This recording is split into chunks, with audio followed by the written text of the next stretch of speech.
नमस्कार दोस्तों, मेरे YouTube channel Hindi exam academy में आपका बहुत बहुत स्वागत है।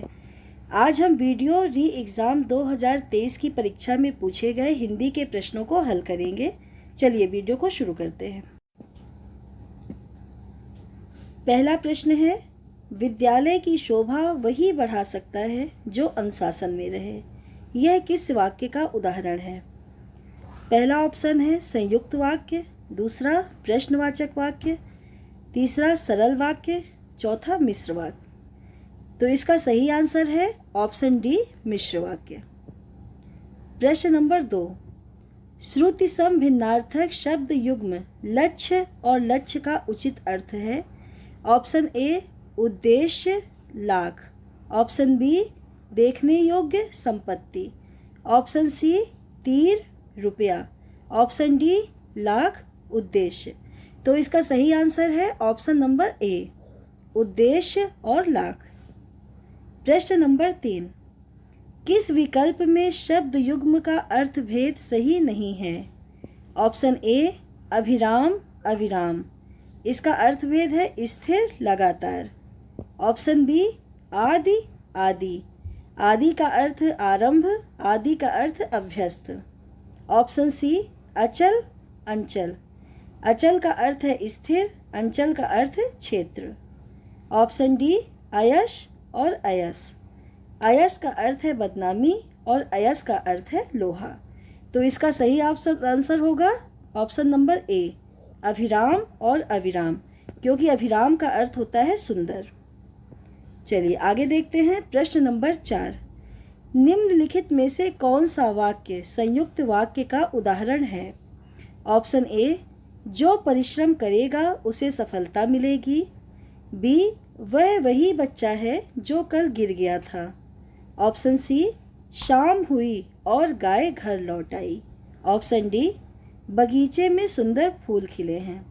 तो इसका सही आंसर होगा ऑप्शन नंबर सी, शाम हुई और गाय घर लौट आई। शाम हुई एक वाक्य है और गाय घर लौट आई दूसरा वाक्य।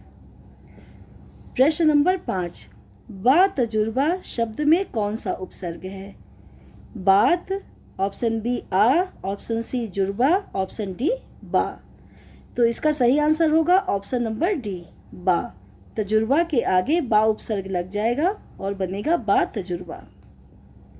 आगे देखते हैं। प्रश्न नंबर 6, निम्नलिखित में से कौन सा वाक्य मिश्र वाक्य है? ऑप्शन ए यज्ञदत्त देवदत्त को व्याकरण पढ़ाता है, ऑप्शन बी वह उड़ती हुई चिड़िया पहचानता है, ऑप्शन सी उसमें न पत्ते थे न फूल थे, ऑप्शन डी मैंने सुना है कि आपके देश में अच्छा राज प्रबंध है। तो दोस्तों इसका सही आंसर होगा ऑप्शन नंबर डी। आगे देखते हैं। निम्न में से शुद्ध वाक्य कौन सा है? ऑप्शन ए उसे अनुत्तीर्ण होने की आशा है, ऑप्शन बी कृपया आज का अवकाश देने की कृपा करें, ऑप्शन सी भारत में अनेक जातियां हैं, ऑप्शन डी काट कर फल बच्चे को खिलाओ। तो इसका सही आंसर है ऑप्शन नंबर सी, भारत में अनेक जातियां हैं। चलिए आगे देखते हैं और देखते हैं प्रश्न नंबर 8, निम्नलिखित में से कौन सा शब्द पुल्लिंग है? ऑप्शन ए विकृति, ऑप्शन बी संस्कृति, ऑप्शन सी दंपति, ऑप्शन डी प्रकृति। तो दोस्तों इसका सही आंसर है ऑप्शन नंबर सी, दंपति। प्रश्न नंबर 9, आडंबर का पर्यायवाची शब्द नहीं है। ऑप्शन ए ढोंग, ऑप्शन बी पाखंड, ऑप्शन सी दर्प, ऑप्शन डी ढकोसला। तो इसका सही आंसर होगा ऑप्शन नंबर सी, दर्प। दर्प का अर्थ होता है घमंड। आगे देखते हैं। अनुच्छेद को ध्यान में पढ़कर पूछे गए प्रश्नों के उत्तर दीजिए। प्रश्न संख्या 10 से 14। नहर अथवा नदी पर जल के प्रवाह को रोकने के लिए बांध का उपयोग किया जा सकता है। बांध लघु, मध्यम तथा बड़े आकार के हो सकते हैं। बड़े बांधों का निर्माण करना अधिक जटिल होता है। इनके निर्माण में अत्यधिक शक्ति, समय तथा धन खर्च होता है। बांध का निर्माण कंक्रीट, चट्टान, लकड़ी अथवा मिट्टी से भी किया जा सकता है। भाखड़ा बांध, सरदार सरोवर, टिहरी बांध इत्यादि बड़े बांधों के उदाहरण हैं। एक बांध के लिए अत्यावश्यक है कि इसमें इसके पीछे के पानी के भार को वहन करने की क्षमता हो। बांध पर धकेले जाने वाली जल की मात्रा का जल दाब जल की गहराई बढ़ने के साथ बढ़ता है। इसके परिणाम स्वरूप कई बांधों का तल चौड़ा होता है, जिससे यह सतह के काफ़ी नीचे के भाग में बहने वाले जल का भार वहन कर सके। वर्षों से बढ़ती जनसंख्या, औद्योगिकीकरण में तथा वृद्धि, कृषि में विस्तार होने से जल की मांग बढ़ती जा रही है। अतएव जल संरक्षण आज की आवश्यकता बन गई है। वर्षा जल संचयन मुख्यतः भवनों की छतों पर इकट्ठे किए जल को भूमि में संरक्षित करके आगे काम में लेने की प्रक्रिया है। इसके लिए यह अत्यावश्यक है कि भूजल की गिरावट को रोका जाए तथा भूजल स्तर में सुधार किया जाए। साथ ही समुद्र के जल का अंतर्गमन अर्थात समुद्री जल को भूमि की तरफ आने से रोका जाए और वर्षा के मौसम में अधिकतम जल का संरक्षण किया जाए। प्रश्न नंबर 10 देखिए, बड़े बांधों का निर्माण करना अधिक जटिल क्यों होता है? ऑप्शन ए, कम जरूरत के कारण। ऑप्शन बी, जनता के हानिकारक होने के कारण। ऑप्शन सी, व्यर्थ के खर्चों और शक्तियों के दुरुपयोग के कारण। ऑप्शन डी, अत्यधिक शक्ति, समय तथा धन खर्च होने के कारण। तो इसका सही आंसर होगा ऑप्शन नंबर डी, अत्यधिक शक्ति, समय तथा धन खर्च होने के कारण। प्रश्न नंबर 11 देखिए, जल की मांग क्यों बढ़ती जा रही है? ऑप्शन ए, औद्योगिकीकरण में वृद्धि, वर्षों से बढ़ती जनसंख्या तथा कृषि के विस्तार होने से। ऑप्शन बी, वर्षों से बढ़ती जनसंख्या, तापमान में वृद्धि तथा वनों के वृद्धि के कारण। ऑप्शन सी, कृषि में ह्रास, औद्योगिकीकरण में वृद्धि तथा पर्यावरण में बदलाव के कारण। ऑप्शन डी, वर्षों से बढ़ती जनसंख्या, प्रदूषण में वृद्धि तथा कृषि में विस्तार होने से। तो दोस्तों इसका सही आंसर होगा ऑप्शन नंबर ए, औद्योगिकीकरण में वृद्धि, वर्षों से बढ़ती जनसंख्या तथा कृषि में विस्तार होने से। प्रश्न नंबर 12, जल संचयन वह है जिसमें, सही कथन से वाक्य पूरा करो। ऑप्शन ए, वर्षा जल को मुख्यतः भवनों की छतों पर इकट्ठा करके भूमि में संरक्षित करके आगे काम में लिया जाता है। ऑप्शन बी, जल को पानी की टंकियों एवं बड़े बर्तनों में भरकर भविष्य के लिए रखा जाता है। ऑप्शन सी, वर्षा जल को आगे काम में न लेने की प्रक्रिया होती है। ऑप्शन डी, वर्षा जल भवनों की छतों पर इकट्ठा किया जाता है। तो इसका सही आंसर होगा ऑप्शन नंबर ए। चलिए आगे देखते हैं, जल संरक्षण का सही समास विग्रह और समास का नाम है। ऑप्शन ए, जल का संरक्षण तत्पुरुष समास। ऑप्शन बी, संरक्षण का जल अव्ययी भाव समास। ऑप्शन सी, संरक्षण किया जल है जिसका बहुब्रीहि समास। ऑप्शन डी, जल के लिए संरक्षण कर्मधारय समास। तो इसका सही आंसर होगा ऑप्शन नंबर ए, जल का संरक्षण तत्पुरुष समास। बांध का निर्माण किया जा सकता है। ऑप्शन ए, चट्टान, लकड़ी अथवा मिट्टी से ही। ऑप्शन बी, केवल लकड़ी तथा मिट्टी से। ऑप्शन सी, कंक्रीट, चट्टान, लकड़ी अथवा मिट्टी से भी। ऑप्शन डी, केवल कंक्रीट द्वारा। तो इसका सही आंसर होगा ऑप्शन नंबर सी, कंक्रीट, चट्टान, लकड़ी अथवा मिट्टी से भी। प्रश्न नंबर 15, कंठ से उत्पन्न होने वाले वर्ण हैं। ऑप्शन ए, डा, ढ़ा। ऑप्शन बी, गा, घा। ऑप्शन सी, री, रा। ऑप्शन डी, चा, छा। तो इसका सही आंसर होगा ऑप्शन बी, गा, घा, क्योंकि कंठ ध्वनि है का, खा, गा, घा, अंगा, ये कंठ से उत्पन्न होने वाले वर्ण हैं। चलिए आगे देखते हैं प्रश्न नंबर 16, निम्नलिखित में से किस कवि की काव्य भाषा ब्रज नहीं है? Option A, Bharatendu Harishchandra. Option B, Surdas. Option C, Maithili Saral Gupt. Option D, Bihari Lal. तो दोस्तों इसका सही आंसर होगा ऑप्शन नंबर सी, मैथिली सरल गुप्त, क्योंकि मैथिली सरल गुप्त द्विवेदी युग के लेखक हैं और इन्होंने खड़ी बोली में रचना की है। और प्रश्न नंबर 17, मानसरोवर में किस कहानीकार की कहानियाँ संग्रहित हैं? Option A, Harishankar Parsai. Option B, Jaishankar Prasad, option C Premchand, option D Krishna Sobti. तो इसका सही आंसर है ऑप्शन नंबर सी प्रेमचंद। प्रश्न नंबर 18, अध्यक्ष महानगर पालिका को लिखे जाने वाला शिकायत पत्र किस श्रेणी में आएगा? ऑप्शन ए व्यावसायिक पत्र, ऑप्शन बी कार्यालयी पत्र, ऑप्शन सी संपादकीय पत्र, ऑप्शन डी व्यक्तिगत पत्र। इसका सही आंसर होगा ऑप्शन नंबर बी कार्यालयी पत्र। प्रश्न नंबर 19, जब प्रथम वर्ण व्यंजन और दूसरा वर्ण स्वर हो तो उनके मध्य की संधि होगी? ऑप्शन ए व्यंजन संधि, ऑप्शन बी अयादि संधि, ऑप्शन सी विसर्ग संधि और ऑप्शन डी स्वर संधि। स्वर संधि तब होती है जब स्वर से स्वर का मेल होता है। अयादि संधि तब होती है जब ए ओ के बाद कोई अन्य स्वर आता है। विसर्ग संधि जब व्यंजन और स्वर के बाद विसर्ग का मेल होता है तब विसर्ग संधि होती है। व्यंजन संधि जब स्वर के साथ व्यंजन या व्यंजन के साथ स्वर का मेल होता है तब व्यंजन संधि होती है। तो यहाँ ऑप्शन नंबर ए सही है, व्यंजन संधि। प्रश्न नंबर 20, कबीर दास की भाषा कौन सी है? Option A Braj, option B पंचमेल खिचड़ी, option C Rajasthani, option D Awadhi. तो इसका सही आंसर है ऑप्शन नंबर बी पंचमेल खिचड़ी। प्रश्न नंबर 21, एक भारतीय आत्मा किनको कहा गया है? Option A Makhanlal Chaturvedi, option B Sumitranandan Pant, option C Maithili Sharan Gupt, option D Ramdhari Singh Dinkar. तो दोस्तों इसका सही आंसर है option number A Makhanlal Chaturvedi. आगे देखते हैं, संविधान के किस अनुच्छेद के अनुसार संघ की राजभाषा हिंदी और लिपि देवनागरी है?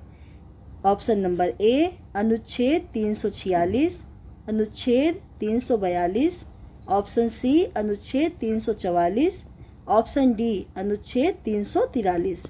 तो इसका सही आंसर है ऑप्शन नंबर डी अनुच्छेद 343। प्रश्न नंबर 23, प्राकृत, संस्कृत, अपभ्रंश, पाली इन भाषाओं में प्राचीनतम भाषा कौन सी है? Option A Prakrit, option B Pali, option C Apabhramsha, option D Sanskrit. तो दोस्तों इसका सही आंसर है option number D Sanskrit. Sanskrit, Pali, Prakrit, Apabhramsha. चलिए आगे देखते हैं प्रश्न नंबर 24, निम्नलिखित में से कौन सी रचना संग्रह ब्रज भाषा में है? Option A Ramcharitmanas, option B Kabir Granthavali, option C Raskhan Rachnavali, option D Padmavat. तो इसका सही आंसर है option number C Raskhan Rachnavali, क्योंकि रामचरितमानस अवधी भाषा में लिखा गया ग्रंथ है और पद्मावत अवधी भाषा में लिखा गया ग्रंथ है।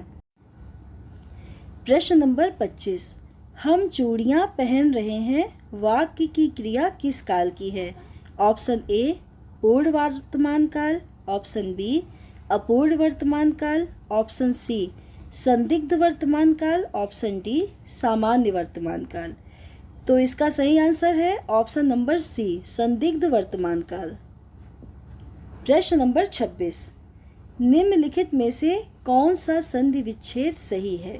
ऑप्शन ए महर्षि बराबर महाधन अर्षि, ऑप्शन बी महाविद्यालय महा प्लस विद्यालय प्लस लय, ऑप्शन सी व्याकुल व्याधन कुल, ऑप्शन डी मधुवरी मधुधन अरि। तो इसका सही आंसर है ऑप्शन नंबर डी मधुधन अरि। प्रश्न नंबर 27, निम्नलिखित में से अपादान कारक का प्रयोग किस विकल्प में नहीं हुआ है? ऑप्शन ए यमुना नदी हिमालय से निकलती है, ऑप्शन बी बिल्ली छत से कूदी, ऑप्शन सी पिताजी कार से गए हैं, ऑप्शन डी वह चूहे से डरता है।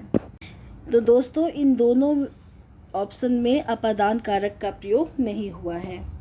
प्रश्न नंबर 28, से किस कारक का विभक्ति चिन्ह होता है? ऑप्शन ए अधिकरण, ऑप्शन बी संबोधन, ऑप्शन सी अपादान, ऑप्शन डी कर्म। तो इसका सही उत्तर है ऑप्शन नंबर सी अपादान। समझौता शब्द में कौन सा प्रत्यय लगा है? ऑप्शन ए औता, ऑप्शन बी झौता, ऑप्शन सी आ, ऑप्शन डी ता। तो इसका सही आंसर है ऑप्शन नंबर ए औता। समझ धन औता समझौता। प्रश्न नंबर 30, निम्नलिखित में से व्यष्टि शब्द का विलोम शब्द क्या होगा? ऑप्शन ए वृष्टि, ऑप्शन बी समष्टि, ऑप्शन सी अच्छी, ऑप्शन डी दृष्टि। तो दोस्तों इसका सही आंसर है ऑप्शन नंबर बी, व्यष्टि का विलोम शब्द होगा समष्टि। प्रश्न नंबर 31, निम्नलिखित में से कौन सा समास का प्रकार सही नहीं है? ऑप्शन ए पंचवटी द्विगु समास, ऑप्शन बी विद्या भंडार तत्पुरुष समास, ऑप्शन सी पर्णकुटी द्वंद्व समास, ऑप्शन डी यथा नियम अव्ययी भाव समास। तो इसका सही आंसर है ऑप्शन नंबर सी पर्णकुटी। प्रश्न नंबर 32, कबहु कहो यह रहनि रहोगो, श्री रघुनाथ कृपालु कृपा ते संत सुभाव गहोगो, जथा लाभ संतोष सदा काहू सो कछु न चहोगो, परहित निरत निरंतर मनक्रम वचन नेम निवहोगो। उपर्युक्त पंक्तियों में निहित रस कौन सा है? ऑप्शन ए भयानक रस, ऑप्शन बी वीर रस, ऑप्शन सी रौद्र रस, ऑप्शन डी शांत रस। तो दोस्तों इसका सही आंसर है ऑप्शन नंबर डी शांत रस। प्रश्न नंबर 33, निम्नलिखित उदाहरणों में से श्रृंगार रस का उदाहरण कौन सा है? ऑप्शन ए गिरता न कभी चेतक तन पर, राणा प्रताप का कोड़ा था, वह दौड़ रहा अरिमस्तक पर, यह आसमान पर घोड़ा था। ऑप्शन बी उद्वेलित कर अश्रु रश्मियाँ हृदय चिताएं धधकाकर, महामारी प्रचंड हो फैल रही थी इधर उधर। ऑप्शन सी पानी केरा बुदबुदा असमानस की जात, देखत ही छिप जाएगा जो तारा प्रभात। ऑप्शन डी पास ही मिलकर उगी है बीच में अलसी हठीली, देह की पतली कमर की है लचीली, नील फूले फूल को सर पर चढ़ाकर, कह रही है जो छुए यह दो हृदय का दान उसको। तो दोस्तों इसका सही आंसर है ऑप्शन नंबर डी श्रृंगार रस का उदाहरण है, ऑप्शन ए वीर रस का उदाहरण है, ऑप्शन बी करुण रस का उदाहरण है, ऑप्शन सी शांत रस का उदाहरण है और ऑप्शन डी श्रृंगार रस का उदाहरण है।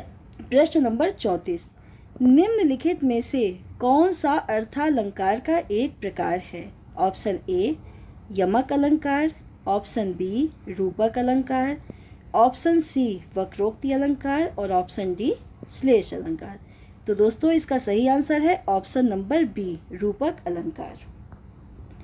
प्रश्न नंबर 35, निम्नलिखित में से मौन और संपन्न शब्दों के क्रमशः सही विलोम शब्दों का चयन कीजिए। ऑप्शन ए भाषण निष्पन्न, ऑप्शन बी मूक विपन्न, ऑप्शन सी मुखर विपन्न, ऑप्शन डी मौखिक आसन्न। तो दोस्तों इसका सही आंसर होगा ऑप्शन नंबर सी मुखर विपन्न, मौन का मुखर संपन्न का विपन्न। प्रश्न नंबर 36, किस वाक्यांश में के लिए प्रयुक्त शब्द सार्थक है? ऑप्शन ए व्याकरण जानने वाला वीर प्रश्न, ऑप्शन बी क्षण में नष्ट होने वाला क्षतिपूर्ति, ऑप्शन सी जिसमें सबकी सम्मति है सर्वज्ञ, ऑप्शन डी जो बिना वेतन काम करता हो अवैतनिक। तो दोस्तों इसका सही आंसर है ऑप्शन नंबर डी जो बिना वेतन काम करता हो, क्योंकि व्याकरण जानने वाला वैयाकरण, क्षण में नष्ट होने वाला क्षणिक, जिसमें सबकी सम्मति है सर्वसम्मति, इसलिए इसका सही आंसर होगा ऑप्शन नंबर डी। प्रश्न नंबर 37 देखिए, प्रत्युत्पन्नमति शब्द के लिए सही वाक्यांश निम्नलिखित में से कौन सा है? ऑप्शन ए जो फिर से उत्पन्न हुआ हो, ऑप्शन बी जिसकी बुद्धि में तुरंत नई सूझ उत्पन्न हो, ऑप्शन सी जो तत्काल शांत हो जाए। ऑप्शन डी, उत्तर ना देने की क्षमता वाला। तो दोस्तों इसका सही आंसर है ऑप्शन नंबर बी, जिसकी बुद्धि में तुरंत नई सूझ उत्पन्न हो।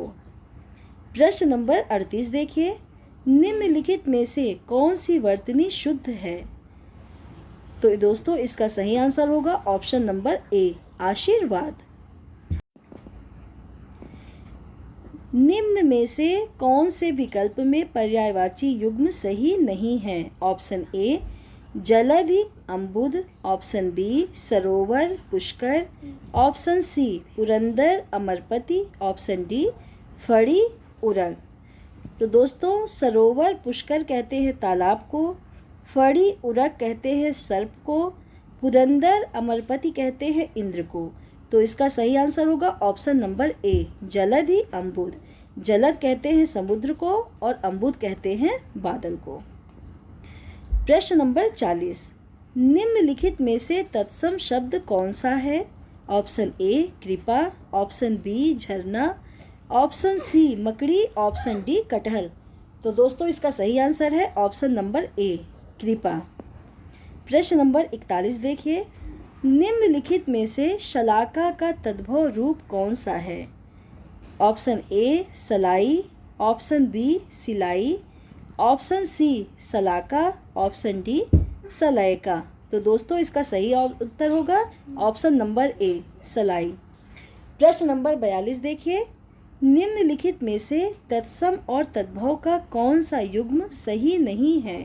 ऑप्शन ए, पौत्र पुत्र, ऑप्शन बी, वर्तिका बत्ती, ऑप्शन सी, वणिक बनिया, ऑप्शन डी, वधू बहू।